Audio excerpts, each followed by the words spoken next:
Le Seigneur soit avec vous. L'évangile de ce troisième dimanche du temps ordinaire est très similaire à celui que nous avons écouté le dimanche dernier.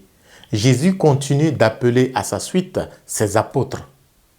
Quant aux autres lectures, elles nous donnent des exemples de recherche de la vraie conversion. Quand le pécheur se repent, Dieu fait miséricorde en abondance. Sommes-nous des croyants qui nous inscrivons dans cette dynamique ou alors sommes-nous de ceux qui désirent la miséricorde sans la repentance? Ninive était une grande ville. Il fallait 4 jours pour la parcourir entièrement. Et en un seul jour, le prophète Jonas la parcourt pour donner à ses habitants l'avertissement de Dieu. Ce sacrifice de Jonas montre combien la situation de Ninive était grave et combien grande était la colère de Dieu vis-à-vis d'un tel peuple dépravé. Jonas, en nous racontant cet épisode, nous enseigne ce qu'est la miséricorde de Dieu. Tout est résumé dans ce passage. Encore 40 jours et Ninive sera détruite.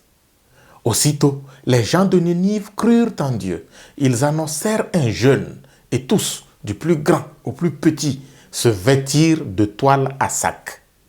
En voyant leur réaction et comment ils se détournaient de leur conduite mauvaise, Dieu renonça au châtiment dont il les avait menacés. La seule chose qui sauve Ninive est sa prise de conscience de la gravité de son péché et la recherche de la clémence de Dieu à travers une attitude de conversion, la cendre et la toile à sac.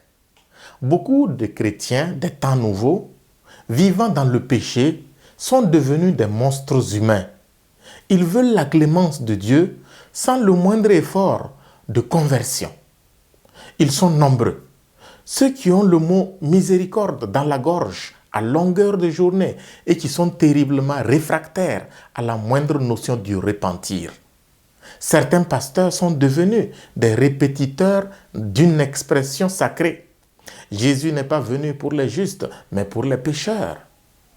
Et dans le même temps, ils sont incapables d'aller jusqu'au bout de l'enseignement de Jésus qui, pardonnant aux pécheurs, ajoute toujours « va » et ne recommence plus. Quelle tristesse! Résonnent encore les mots durs de Jésus dans mes oreilles.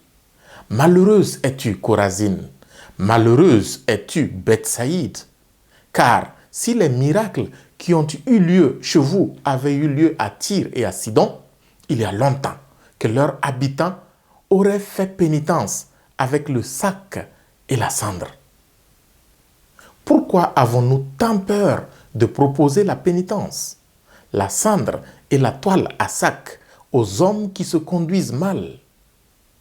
Jésus nous appelle à sa suite comme André, Simon, Jacques et Jean.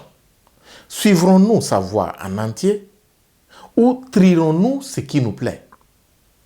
Ô Jésus, aide-nous à relever ce défi-là. Amen.